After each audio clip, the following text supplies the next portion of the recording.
We do have some breaking news right now on ABC News Live. President-elect Trump has nominated Scott Bessent as Treasury Secretary.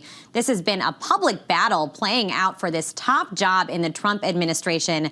Scott Bessent is a hedge fund manager, a former hedge fund manager. He's been on Wall Street for several years, a frequent presence in Trump's circle and a key voice on economic policy. We had seen him as a top contender up against Howard Lutnick, who's the co-chair of Trump's transition team, also in the world of finance. He's the CEO of Cantor Fitzgerald, but now will be Howard Lutnick, Commerce Secretary, and we are now confirming, multiple sources tell ABC News that Scott Bessent, you can see him there on your screen, is Trump's pick to be Treasury Secretary. This is a critical role in the Trump administration, charged with executing Trump's economic agenda, everything from taxes to deregulation to how those tariffs will affect the economy and on the world stage. We know that Trump has been mulling this decision. He has been going back and forth among several contenders. But tonight we are reporting that Scott Bessent is his pick. So let's bring in our contributor, former Republican Congressman from New York, John Katko, and Democratic strategist and co-founder at Lift Our Voices, Julie Roginski. Thank you both for being here for this breaking news. John Katko, we know this was a decision Trump took very seriously. He's made a lot of these nominations at a very fast pace, but this was one that he seemed to be really considering, aware perhaps of just how big of a job this post of Treasury Secretary is when it comes to the economy and it comes to his economic agenda. Oh, it's a huge job, and it's going to be a very important job. And this is the end result of a political cage match that was probably unprecedented amongst all the other attempted cabinet positions or projected cabinet positions. There was a lot of people that wanted this job. There's a lot of infighting going on with it, a lot of jockeying. And you can't say that it's a bad pick in that he has spent his life in this field. He knows what he's doing, and he's going to implement Trump's policy, whether people like it or not. They elected Trump to do things with respect to Treasury and Commerce and the other cabinet level positions that are going to impact the economy. And he's clearly going to have marching orders to loosen the reins and let free market principles prevail. And for most people, it's probably going to be a good thing. And I bet you the markets are going to react favorably. I was just looking, of course, the markets are closed. Futures won't open until Sunday night, but this is a pick. A lot of the investors, traders I talked to say he would be seen as someone a little bit more stable, someone who perhaps wouldn't want to go to the extreme when it comes to some of Trump's economic policies, like those universal tariffs. Maybe would be a voice who might tone that down a little bit, but certainly would promote his agenda when it comes to tax cuts, less regulation. What do you think of this pick, Julie? Well, it's interesting because Wall Street, of course, would react with complete disfavor to the kind of protectionist policies that Trump is talking about.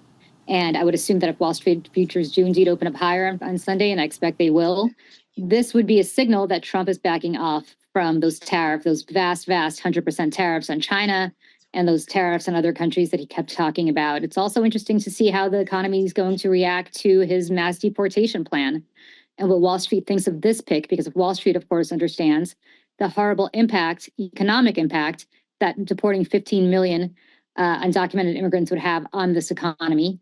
And that and the trade policies together would tank the markets. So I think from a markets perspective and a Wall Street perspective, though not from a MAGA perspective, this is a pick that's going to make conservatives with a small c happier than they will the MAGA diehards who, of course, truly believe that Trump was going to do what he said he was going to do, which is whatever it takes, whatever it costs. He was going to put tariffs on China, put tariffs on Mexico, deport 15 million people. And of course, we all know what that would do to the stock market if that were to actually take place.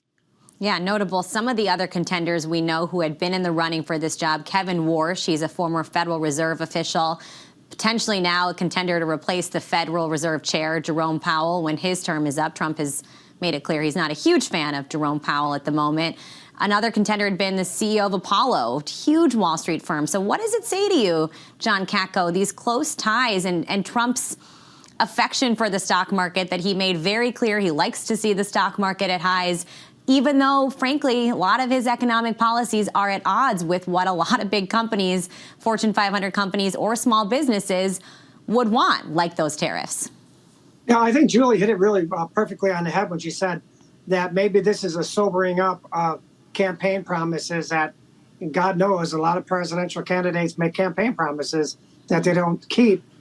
maybe he heard enough from people after the campaign about how calamitous, at least in the short term, huge tariffs would be on our economy when we import so much from other countries, in particular China. So, a hedge fund manager, people that are in the markets, who know the markets inside and out, if you're putting them to the high level cabinet positions, that's probably a sign that you haven't converted them, but they've converted you.